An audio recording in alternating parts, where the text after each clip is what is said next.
अपन start करेंगे। कल अपन ने एक एग्जाम्पल देखा था, देखो ये वाला। On 1st June 2019, Pratap sold goods to Sujit for 82,000. Sujit accepted the bill drawn by Pratap for 2 months for 82,000. Few journal entries in the book in the following cases. Bill is honored on the due date. बराबर है। 3 cases में entries अपने को solve करनी थी। अपन ने drawer के book में एंट्रीज करी थी, ड्रॉवी के बुक में एंट्रीज करी थी। ड्रॉवी मतलब कौन? डेटर्स। डेटर्स के बुक में क्या होंगी? वो परचेसर रहता है। Purchases to Pratap, Pratap to bills payable, bills payable to cash, उसने ऑनर कर दिया ड्यू डेट पे। Purchase to Pratap, purchase to Pratap to bills payable, bills payable to Pratap, dishonoured हो गया बिल इसलिए। ठीक है। उसके बाद अगर अपन ने उसकी नोटरी करवा ली तो ऐसी सिचुएशन में purchase to Pratap, Pratap to bills payable, bills payable to Pratap, फिर नोटिंग चार्जेस की एंट्री अलग। ठीक है। तो इस तरीके से ये जो थर्ड एंट्री है वो चेंज होते गई है और यहाँ पे डिसऑनर भी हुआ है और नोटिंग चार्जेस भी लगे। ठीक है। समझ में आया था? मेरे को लगता है ये एग्जाम्पल तुम लोगों को, अगर कुछ प्रॉब्लम होगा तो फिर भी मुझे मैसेज डालो। चलो इलस्ट्रेशन नंबर 1, सेकेंड लो। Illustration number 2।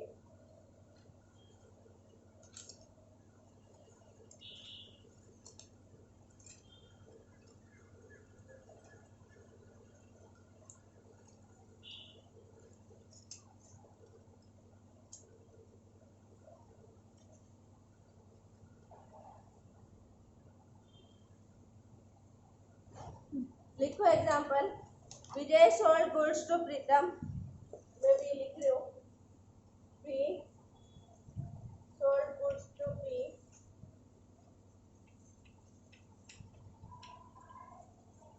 sold goods to B on 1st September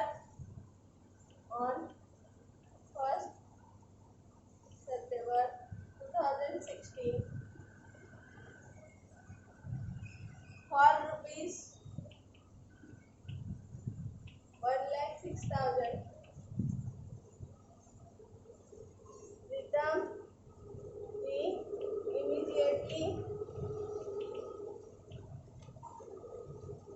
immediately accept 3 months bill, 3 months bill on the due date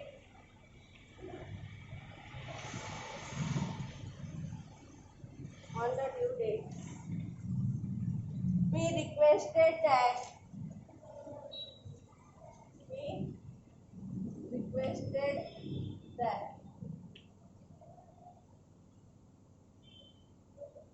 the bill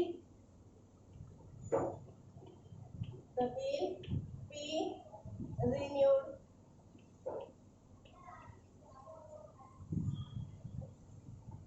for a fresh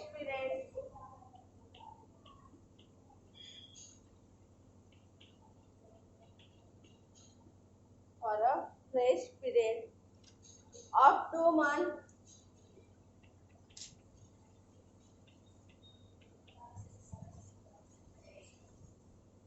Vijay agrees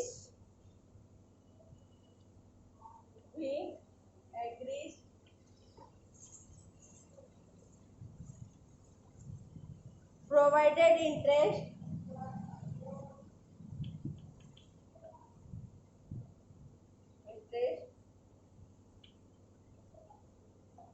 at 9%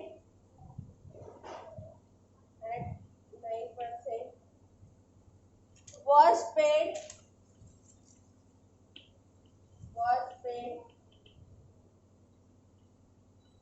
immediately in cash.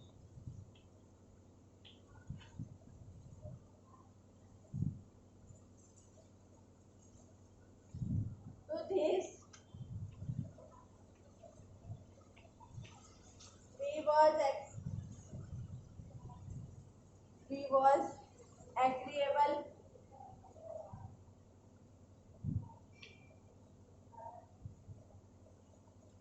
The second bill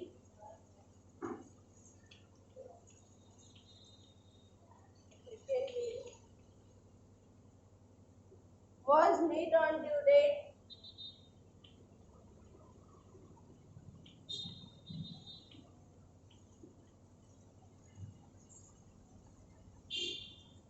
due journal entry.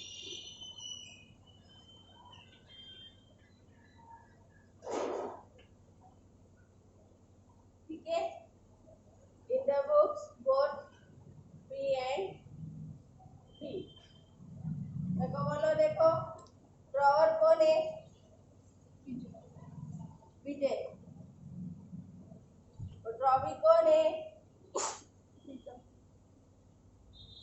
प्रीतम। क्योंकि यहाँ पे creditor कौन है?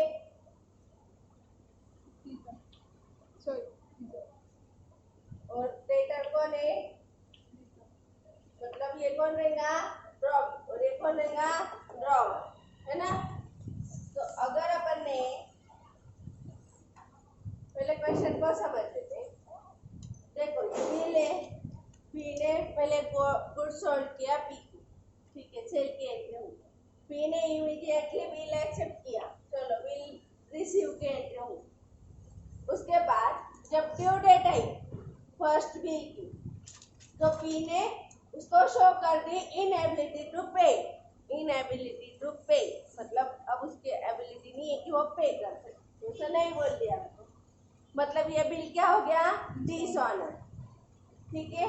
उसके बाद P ने ही request करी, P requested that the bill was renewed. और पी ने रिक्वेस्ट करी, कल तुम लोगों को एक कंसेप्ट मैंने समझाई थी रिन्यूअल की, है ना, कि मधुश्री मेरे पास आई और उसने मेरे को क्या बोला कि मैम मेरे को ये बिल फर्दर 2 मंथ्स के लिए रिन्यू कर दो। वैसे इसने भी यहाँ पे रिक्वेस्ट करी कि मेरे को ये बिल क्या कर दो? रिन्यू कर दो। तो अपन ने नया बिल निकाल के उसको दिया, वापस ड्रॉ किया, उसने वापस अपने को एक्सेप्ट करके दिया और ड्यू डेट पे फिर वो सेकंड बिल के पैसे उसने पे कर दिए, ठीक है। पर जब नया बिल रिन्यू करना था ऐसे सिचुएशन में पहले टाइम 1,06,000 के लिए अपन ने कितने महीने उसको अलॉट किए थे? 3 महीने। अब रिन्यूअल के बाद और कितने महीने अलॉट कर रहे हैं? 2 महीने, ठीक है ना, 2 मंथ्स। रिन्यूअल के बाद 2 महीने अपन उसको अलॉट कर रहे हैं। तो ऐसे सिचुएशन में जब अपन अभी और 2 महीने का पीरियड दे रहे हैं, तो पहले तो अपनी जिम्मेदारी थी और अपना कॉन्ट्रैक्ट था कि 3 महीने के लिए अपन उसको क्रेडिट पे गुड्स प्रोवाइड कर रहे हैं। लेकिन अब ये जो एक्स्ट्रा 2 महीने के लिए अपन ने उसको पीरियड बढ़ा के दिया है, इसके लिए अपन उसको इंटरेस्ट चार्ज करेंगे, ठीक है। तो अपन कहा है बी की जगह। अब बी ने क्या बोला बी को कि 9% इंटरेस्ट मेरे को अभी के अभी दे देना तू 2 महीने का, ठीक है ना। 2 महीने का 9% इंटरेस्ट मेरे को अभी के अभी दे देना। अगर तेरे को ऐसा चलता होगा तो तू मुझे हाँ बोल, अगर नहीं चलता होगा तो तू फिर मेरे को नहीं बोल। तो पी को तो क्या थी, बेचारे को जरूरत थी, उसने बोला ठीक है मैं क्या करता हूँ, कैश में इंटरेस्ट पे कर देता हूँ। आज सिर्फ जो अमाउंट है 1,06,000 के लिए, इतने अमाउंट के लिए नया बिल एक्सेप्ट करो, ठीक है। इतना बिल ड्रॉ कर लो और मैं आपको एक्सेप्ट करवा के देता, ऐसा पी ने बी को बोला, ठीक है, समझा। तो इस तरीके से ये होने वाला है। ये नोटिंग चार्जेस है क्या? नहीं। डिस्काउंटेड चार्जेस है क्या? नहीं। ये good bill accepted and written by drawer, ठीक है ना, फर्स्ट केस में ही। पर यहाँ पे क्या है कि पक्का बिजनेसमैन कभी भी फ्री ऑफ कॉस्ट पैसे प्रोवाइड या इन्वेस्टमेंट करके नहीं रखेगा। वो हमेशा ये चाहेगा कि जो भी पीरियड क्रेडिटर्स को दिया जा रहा है उस पर जो भी इंटरेस्ट वगैरह लग रहा है या जितना पैसा अपना उसके पीछे अटक जा रहा है उसके पैसे उसका इंटरेस्ट भी उसको मिले। तो फर्स्ट टाइम तो उसकी ड्यूटी है कि ठीक है भाई 3 मंथ्स की तुमको क्या दी हमने क्रेडिट फैसिलिटी दी, पर तुम और एक्स्ट्रा मांगोगे तो हम तुमको देंगे नहीं, तुमको उसके लिए क्या देना पड़ेगा? इंटरेस्ट। अगर कोई बिजनेस फैमिली से बिलोंग बिल निकाल के देखना, बराबर है। एक इनवॉइस आया रहता है, इधर पार्टी का नाम अपना नाम रहता है, उल्टा रहता है, कभी इधर पार्टी का नाम रहता है फिर अपना नाम रहता है, इधर अपना नाम रहता है, इधर पार्टी का नाम रहता है, इधर पार्टी का, इधर अपना, कुछ भी हो सकता है, इधर डेट रहती। और सबसे नीचे लास्ट लाइन में दिया रहता payment must be made in 1 month, thereafter we charge interest at 18%, ऐसा दिया रहता, बराबर है। मतलब वो कंडीशन में दिया रहता है कि आपने 1 महीने में पैसे दे देना, उसके बाद अगर नहीं पेमेंट हुआ तो हम क्या देंगे, चार्ज करेंगे 18% इंटरेस्ट। तो वैसे यहाँ पे इसने बोला कि अब तू रिन्यूअल मांग रहा है, मैं दे देता हूँ, पर अब तू क्या कर, अब 2 महीने और मेरे पैसे तेरे पीछे अटक जाएंगे, उसका तू क्या कर दे, मेरे को इंटरेस्ट का पेमेंट। तो तीन है एग्रीकल्चर। समझ में आया?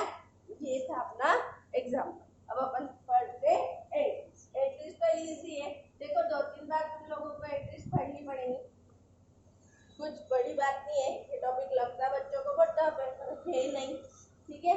चलो पहले फॉर्मेट है, फॉर्मेट कंप्लीट हुआ कि तुम लोग मेरे को मैसेज करो, बार बार बोल रही हूँ। और फॉर्मेट से फॉर्मेट की प्रैक्टिस बहुत ज्यादा होनी चाहिए, ठीक है। P sold goods to P on 1st September 2016 for 1,06,000, ठीक है ना। बोलो P in the books of B क्या एंट्री हो, बुक्स ऑफ B, ठीक है। बोलो B to 6 1,06,000 being goods sold, ठीक है।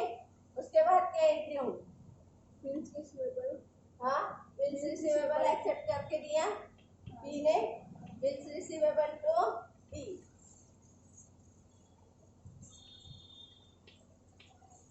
ठीक है 1,06,000। उसके बाद ड्यू डेट पे इसका पेमेंट हो जाना था, है ना, लेकिन पेमेंट हुआ नहीं, मतलब ये बिल पहले क्या करना पड़ेगा, कैंसिल। इसको डिसऑनर नहीं बोलेंगे, इसको कैंसलेशन ऑफ बिल बोलेंगे for renewal, cancellation of bill for renewal. Ultimately dishonoured और कैंसलेशन की एंट्री कैसे होती है, सेम। और मैंने तुम लोगों को बोला था कि जब भी कैंसलेशन की एंट्री करना है तो जस्ट उसके पहले जो एंट्री हुई रहती है उसका रिवर्स, फिर अपन क्या कर देंगे, बी से लेना बता देंगे, और वो जो बिल था जिसका ड्यू डेट 3 महीने बाद का था वो क्या हो जाएगा, कैंसिल, ठीक है। 1,06,000 यहाँ पे डेट दी है तो अपन क्या कर सकते हैं, डेट कॉलम भी निकाल सकते, ठीक है ना। कब दिया था बिल, देखो गुड्स सोल्ड किया था 1/9/2016, बिल इमीडिएटली एक्सेप्ट करके दिया था 1/9/2016, 3 महीने की वैलिडिटी थी, 3 महीने बाद मतलब दिसंबर, अक्टूबर, नवंबर और दिसंबर, 1 दिसंबर, हाँ 1 दिसंबर, और 3 मंथ्स की क्या, 3 डेज की क्या था, ग्रेस डेज, ठीक है। 4 दिसंबर 2016 को इसका पेमेंट का ड्यू डेट था, तो उसने किया नहीं और अपन ने क्या कर दिया उसको कैंसिल। समझ में आया? उसके बाद अब आगे देखो, इंटरेस्ट चार्ज करना है ना।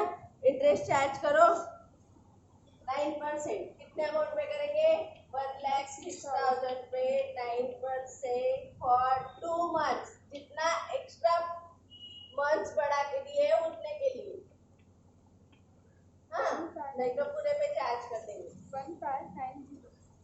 1590, हाँ। बोलो उसको अपन ने कैश में बोला था, कैश में दे देना, तो अपने पास क्या ही कैश। अब अपन पी का नाम लिखेंगे क्या, नहीं, कैश और बैंक अकाउंट डेबिट टू क्या लेंगे, बोलो इंटरेस्ट। इंटरेस्ट अपनी इनकम है और क्या लेंगे, 1,590, ठीक है। ये क्या है, being will cancel for renewal, being will cancel for renewal, ये क्या है, being will interest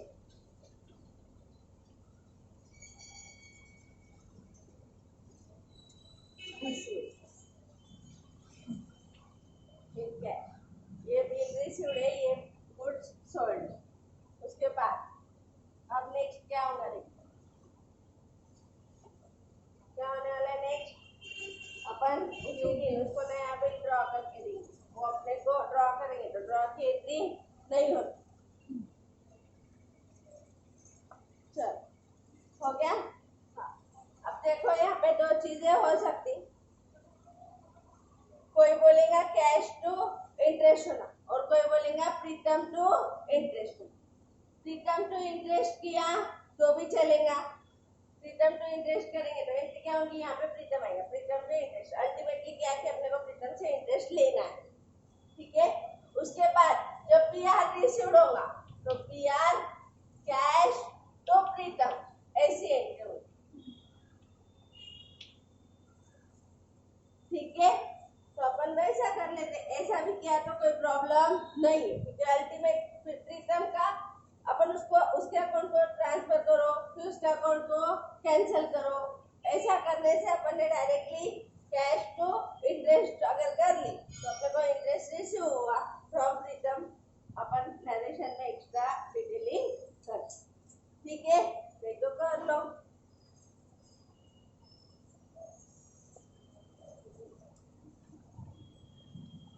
to interest. अब जब पीआर एक्सेप्ट किया किसने, प्रीतम ने, तो प्रीतम क्या एंट्री कर, प्रीतम ने अपने को पीआर दिया, अपन एंट्री क्या करेंगे, बिल्स रिसीवेबल कितने के लिए, जितना अमाउंट था उतने के लिए। अपने को कैश कितनी मिलेगी प्रीतम से, अब प्रीतम से लेना कितना हो गया देखो 1,06,000 और 1,590। अब कैश मिल गई 1,590, तो क्या करेंगे प्रीतम, ठीक है। तो इस तरीके से भी तुम लोग कर सकते हैं, उस तरीके से भी किया तो कोई प्रॉब्लम नहीं। 1,07,509 दोनों टाइप की एंट्रीज तुमको बुक्स में मिलेगी, अलग अलग बुक्स में अलग अलग। हाँ, न्यू बिल एक्सेप्टेड बाय, हाँ बोलो, 1,07,590, ठीक है। इस तरीके से ये होगा। उसके बाद कुछ है क्या, नहीं। हाँ, second bill was made after due date. अब ये कब एक्सेप्ट किया उसने, उसी दिन है, कुछ बोला नहीं तो 4/12 और ये है 2 महीने बाद, मतलब जनवरी और फरवरी, फरवरी में 7 फरवरी। 7 फरवरी। बोलो ड्यू डेट निकाली, ये मैंने ड्यू डेट निकाली और plus 3 days of grace fee, cash to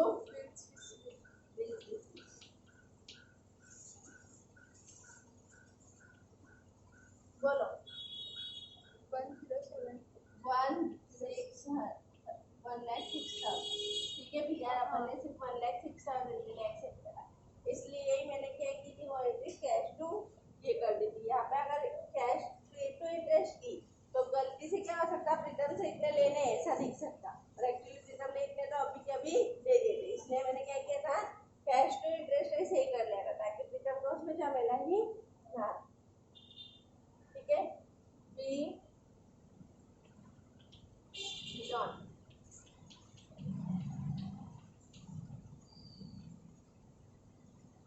ठीक है, लिखो ये।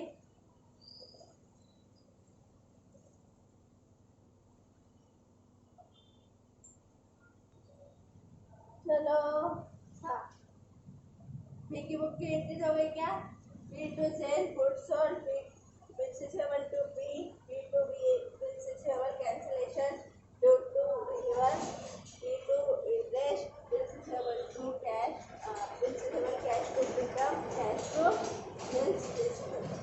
इस तरीके से आपको बहुत सारी एंट्री यहाँ पे हो।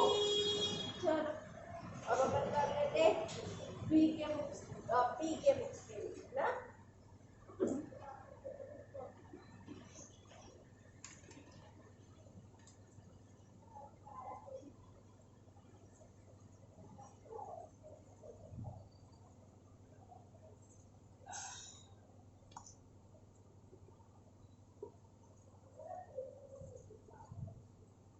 देखो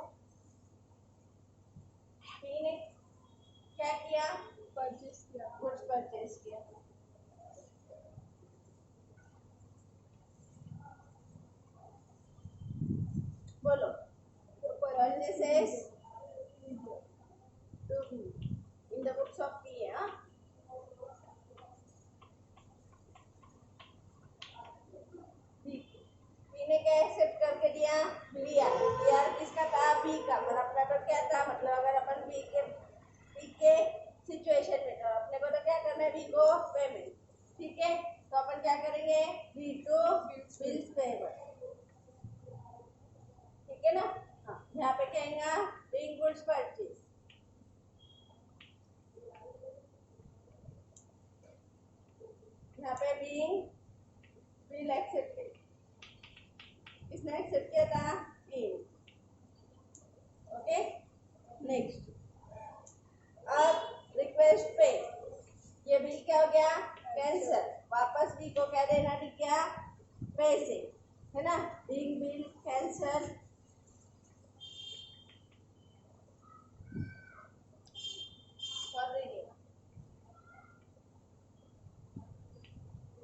ठीक है। उसके बाद बी ने पी ने बी को क्या पेमेंट किया? इंटरेस्ट। तो पी का तो क्या है? खर्चा। इंटरेस्ट तो बी, ठीक है। अगर इंटरेस्ट कैश भी करता तो चलता, ठीक है। अब नेक्स्ट में देखो बी को क्या क्या देना है? बिल्स पेबल के अमाउंट भी और इंटरेस्ट के अमाउंट भी। तो नेक्स्ट में क्या आएगा?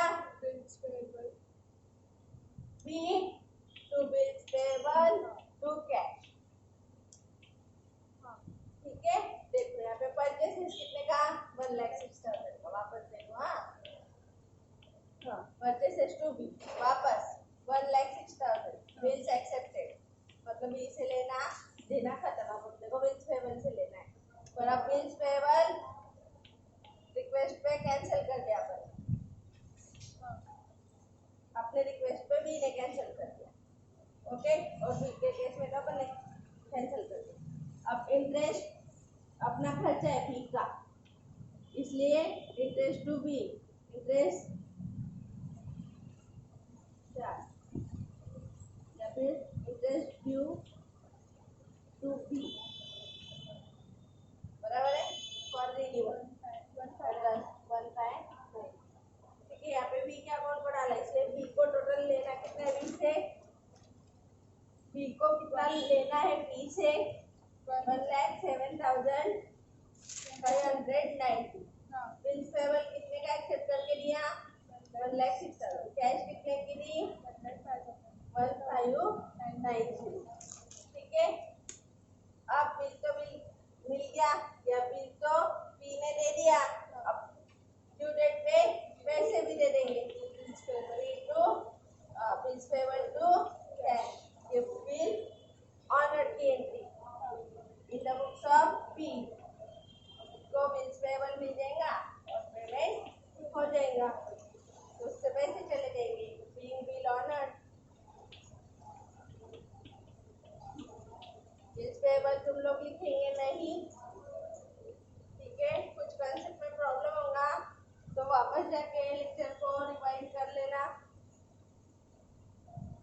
बीइंग बिल्स पेबल एक्सेप्टेड, ठीक है। डेट क्या क्या आएगी? बोलो। 1 सितंबर, 1 सितंबर, 4 दिसंबर, 4 दिसंबर, 4 दिसंबर, 7 और 7 सितंबर, 30, हाँ 7, ओके। लिखो इसको, फिर नेक्स्ट लेते हैं,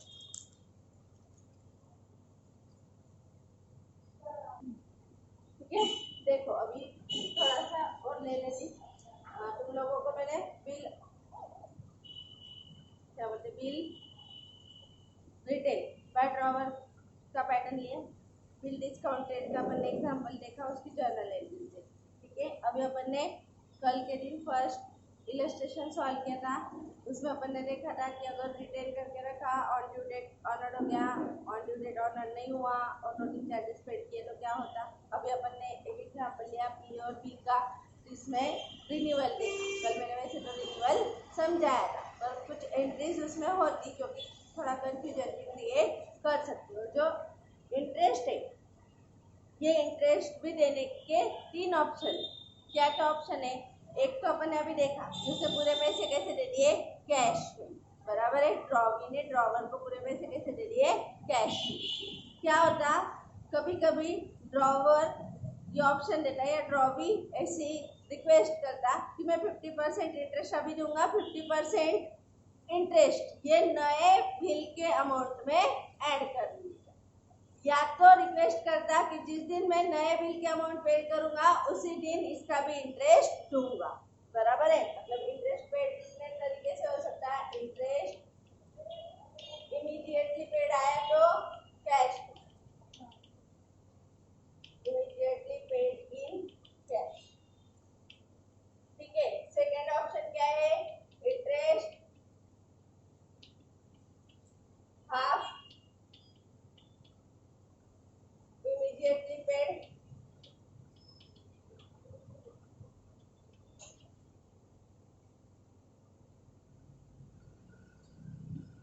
और हाफ paid with new, और थर्ड ऑप्शन क्या है, whole amount paid with bill, full amount paid with new। ऐसे तीन ऑप्शन इंटरेस्ट पेड करने के लिए मिलते हैं।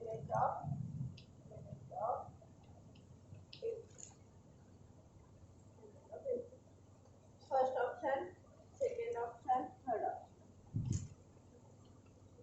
तो अभी अपन ने कौन सा ऑप्शन देखा, बराबर है। किस चीज के लिए था, इंटरेस्ट रिन्यूअल की रिक्वेस्ट करने के लिए, ठीक है ना। तो ऐसी केस में अपन ने इसकी एंट्री क्या देखी, डायरेक्टली कर दो cash to drawing, sorry cash to interest, drawer के बुक में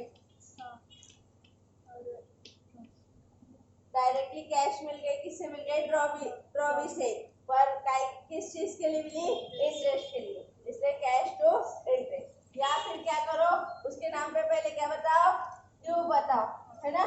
तो कर दो ड्रॉवी टू, अभी अपन ने देखा, मैंने की थी पहले एंट्री कैश टू इंटरेस्ट या तो पी टू इंटरेस्ट, है ना। तो ड्रॉवर दोनों में से कोई भी एक एंट्री कर सकता अगर फुल इंटरेस्ट इन कैश मिला होगा तो, बराबर है। इसका ये जो एंट्री की है ये नेक्स्ट एंट्री में अपन ने रिवर्स कर दी थी, मतलब ये ड्रॉविंग को क्या कर दिया था, क्रेडिट कर दिया था और कैश को डेबिट कर दिया था, है ना। नेक्स्ट एंट्री में वहां पे bills receivable cash to drawing, तो इसलिए मैंने क्या किया था, मैंने फर्स्टली ही ऐसी एंट्री कर दी थी। ये भी किया तो चलता, ये भी किया तो चलता, बहुत सारी बुक्स इसको यूज करती, कुछ बुक्स इसको यूज, ठीक है। यहाँ पे अब यहाँ पे जो थे अपने 1590 पूरे के पूरे कैश में आ गए थे, तो प्रॉब्लम नहीं। लेकिन अगर हाफ अमाउंट, इससे हाफ करो 750 और 45 795, हाँ इसके लिए क्या एंट्री होगी, देखो ड्रॉवी टू इंटरेस्ट या तो कैश टू इंटरेस्ट, ठीक है। उसके बाद नेक्स्ट एंट्री होगी कैश टू ड्रॉवी, है ना।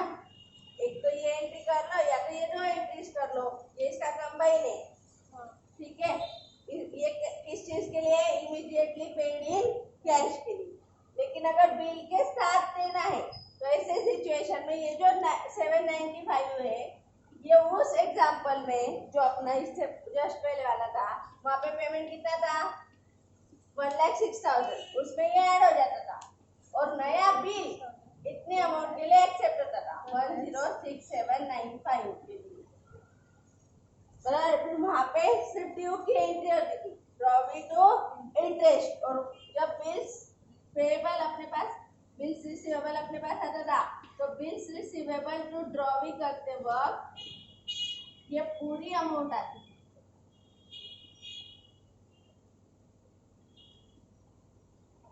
समझ में आ रहा है क्या, देखो half amount paid with new bill, तो ये न्यू बिल की अमाउंट में ही मिक्स हो जाती, नया बिल ही इतने अमाउंट का निकलता, बराबर है। फिर पहले क्या एंट्री हुई होगी, cancellation of renewal of bill के टाइम कैंसिल हुआ होगा, पहले देखो सेल हुआ, हाँ फिर बीआर मिला, फिर बीआर कैंसिल हुआ मतलब अपन ने बीआर दे दिया, अब नया BR अपने को मिला, उससे पहले अपन ने इंटरेस्ट ड्यू किया, तो जब एंट्री होगी इसकी तो इसके पहले एंट्री होगी क्या था वो, ड्रॉवी टू इंटरेस्ट। ये किसके बुक की एंट्रीज बता रही हूँ मैं, ड्रॉवर के बुक की एंट्रीज बता रही हूँ। ठीक है, तो ड्रॉवर क्या एंट्री करेंगे, drawee to interest. Bill cancel करने की एंट्री क्या की होगी, ड्रॉवर ने BR टू ड्रॉवी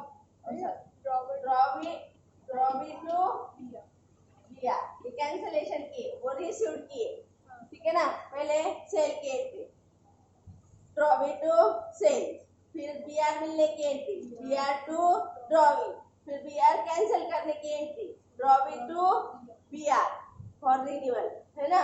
तो फॉर रिन्यूअल आया कि पहले ये कैंसिल होगा, फिर इंटरेस्ट चार्ज होगा। ऐसी केस पे ये एंट्री करी हुई चलेगी नहीं। ठीक है, ये करके ये करी हुई भी चलेगी नहीं।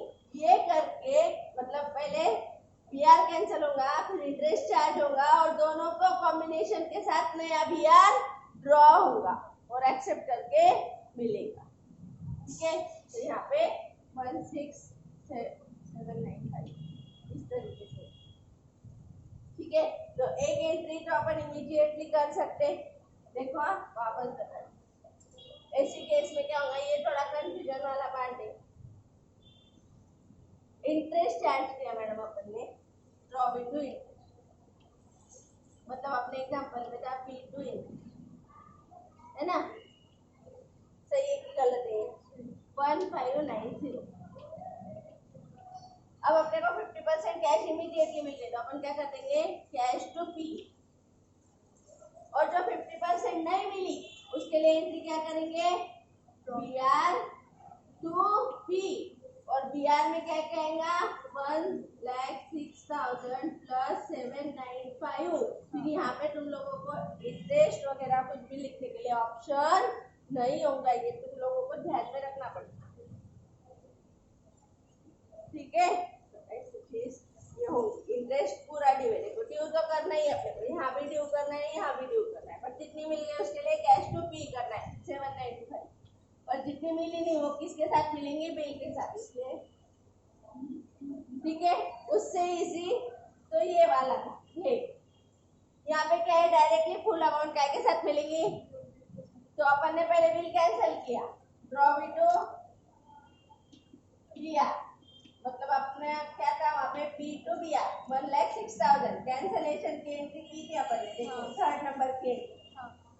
ठीक है, P2 BR, अब full amount paid with new bill, तो सिर्फ इंटरेस्ट ड्यू कर लो।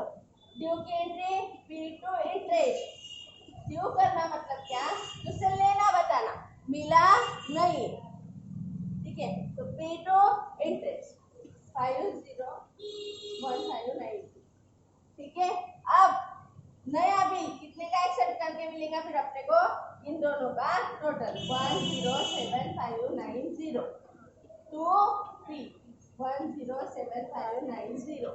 ये कब, जब full amount with new bill होगा, जब हाफ अमाउंट विथ बिल, बराबर है, और ये इमीडिएटली कैश। समझ में आया, इसको लिख के रखो। ठीक है, लिखो फटाफट।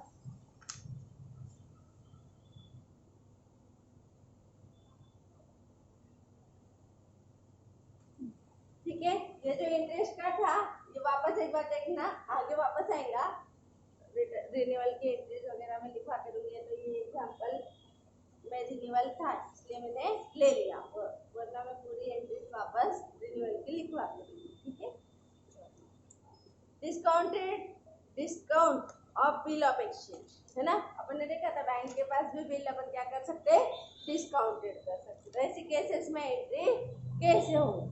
ठीक है ना, तो पहले अपन देख लेते हैं कि इंटरेस्ट का कैलकुलेशन कैसे किया जाता, उसके बाद अपन देखेंगे कि उसकी एंट्रीज कैसे होती। ठीक है, उसकी एंट्रीज अपन ने देखी है, लिख ली है, अभी अपन उसका एक्चुअली प्रैक्टिकली लेंगे, पर उससे पहले डिस्काउंटेड की अमाउंट कैसे निकालें।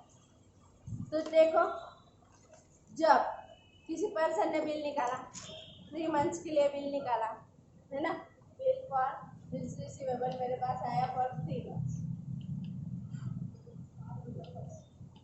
After 1 month I will quote Discounted in bank. After 1 month मैं गई बैंक में, ठीक है, ये मेरी चौकी वाली बैंक, मंथली में तो बताओ ना रे, ये मेरी बैंक, ये रास्ता गलत है, अरे देखिए, ये मेरी बैंक 195 है, ठीक है, मैं गई यहाँ से बैंक में, है ना, ये मैं हूँ, ये बिल लिया मैंने, गई का हाथ बढ़ा के, ठीक है। अब कब गई मैं, 1 महीने बाद, यहाँ से इसकी ड्यू डेट कितने दिन बाद है, यहाँ से कितने दिन बाद है, 2 मंथ, यहाँ से कितने दिन बाद है, 3। तो यहाँ से अपने को सोचना नहीं, कहाँ से सोचना है, यहाँ से यहाँ तक कितने महीने, 2 मंथ के बाद क्या आने वाली है, ड्यू डेट। अब ये बिल अगर था सपोज 1 लाख रुपीज का, तो बैंक ने मेरे को कितने रुपीज दिए, 1 लाख रुपीज दिए, 1 लाख पे कुछ चार्जेस लगेंगे, पर मेरा बिल कितने का था, 1 लाख। अब आगे ड्यू डेट कितने दिन के लिए थी, 2 महीने के लिए, तो बैंक मेरे पे 3 महीने का इंटरेस्ट चार्ज करेगी कि 2 महीने का, बट ऑब्वियस है बैंक ने कितना भी बोला था अपन तो 2 ही महीने देंगे, क्यों, क्योंकि अपन ने बैंक के पैसे कितने दिन के लिए यूज किए, 2। तो ऐसे सिचुएशन में तुमको दिया रहता bank charge discounted rate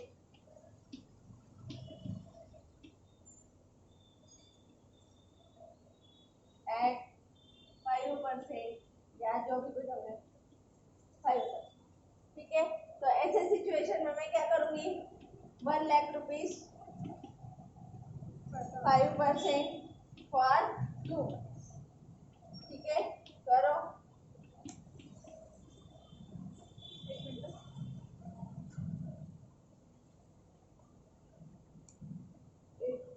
133.33. 833.33, 5000 divided by 6 करना ना, 12 करा. 12 क्योंकि 1 lakh 6 है ना, तो ऊपर 5000 into 2 divided by 12. हाँ ठीक है ना भैया, ठीक है, इतने रुपीज अपने को क्या देना पड़ेगा, बैंक को डिस्काउंटेड चार्जेस।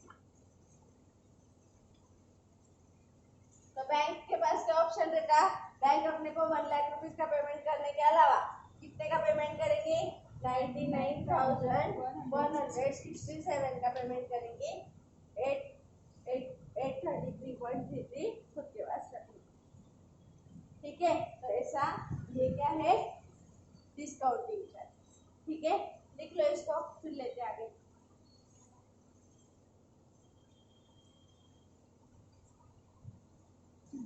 चलो समझ में आ गया होगा, है ना। अगर मैं इसी दिन चले जाती, थर्ड कोई, ऐसे सिचुएशन में यहाँ पे 3 आ जाता, है ना, इसी दिन अगर चली जाती तो 3 आ जाता, तो ऐसे सिचुएशन में फिर 3 मंथ्स के लिए बैंक क्या लगा देती, इंटरेस्ट कितना था, 1250, अपने को पेमेंट कितना देती बैंक, 98,750, हाँ, ठीक है, लिख लो इसको भी,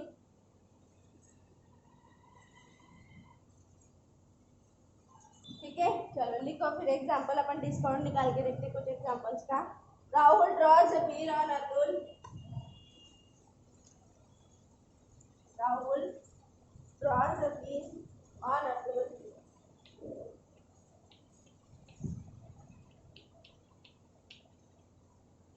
for 15,000, for rupees 15,000 on 1st April 2019, payable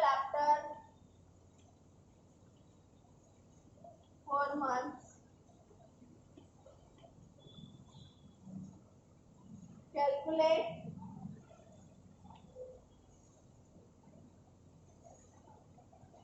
amount of discount. Okay, the bill has been discounted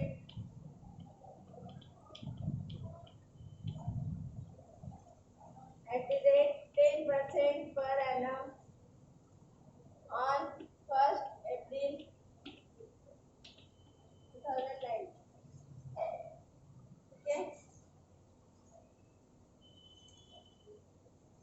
उसके बाद अभी the bill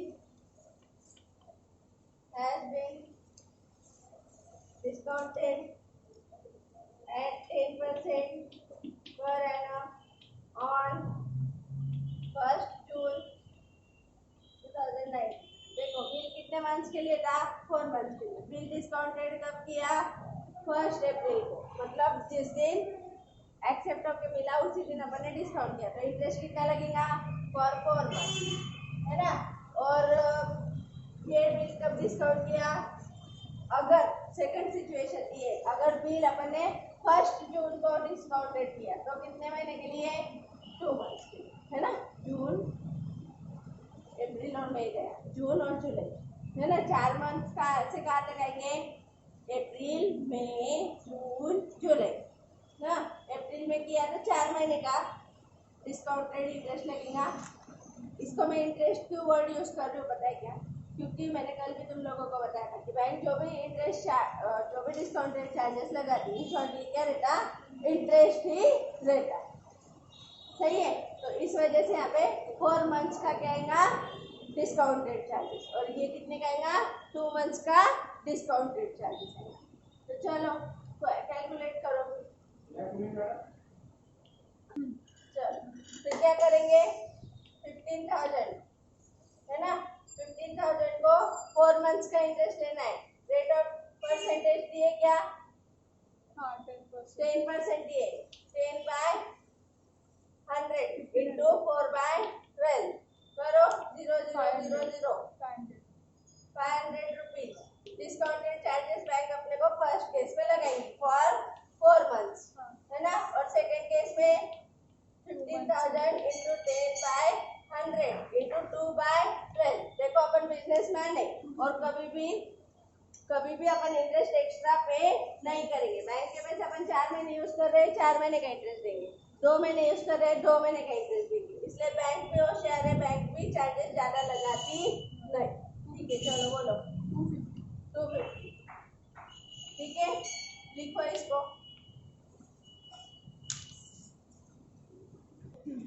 हो गया. चलो नेक्स्ट लिखो.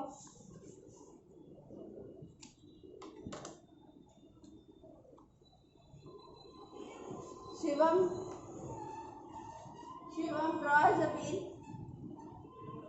on Ganesh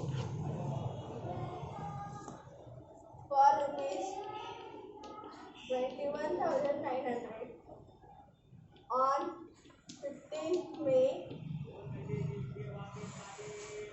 2019 for 60 days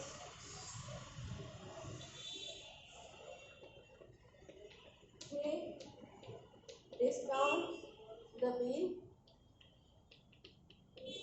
on the same day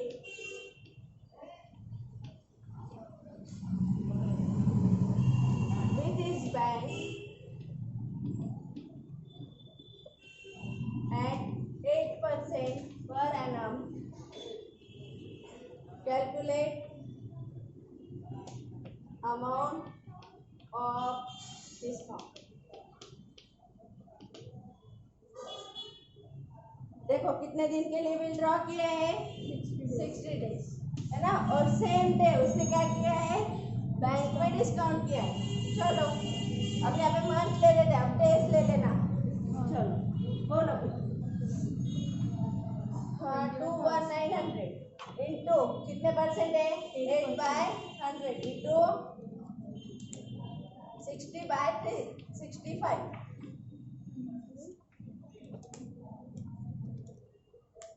288 0,000 288 rupees क्या आएगा amount of discount.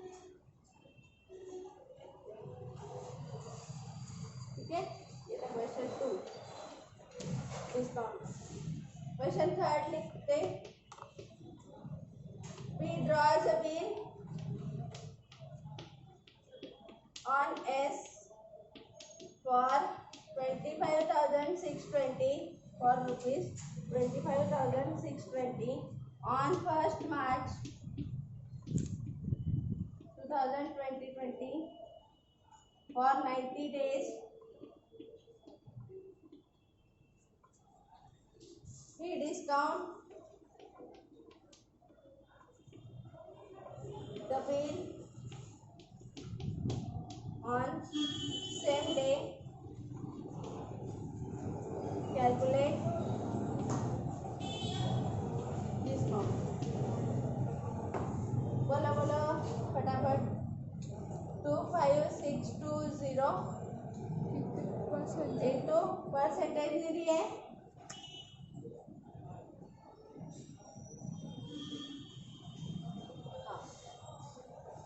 Same day at 10%. ठीक है, 10/100 इंटू 90/365 करो. 631.76 एक मिनट रुको. देखो यहाँ पे क्या है, लीप ईयर है ना, तो यहाँ पे 366 आएगा पहले तो. हाँ बोलो करो. 25620 ये भी तुम लोगों को ध्यान रखना पड़ेगा, लीप ईयर है या नहीं है. 630 ये अमाउंट ऑफ डिस्काउंट. अपने को कितने रुपए मिलेंगे फिर 25,620 में से 630 ले सकते. 224,900 ठीक है, चलो देखो ये देखो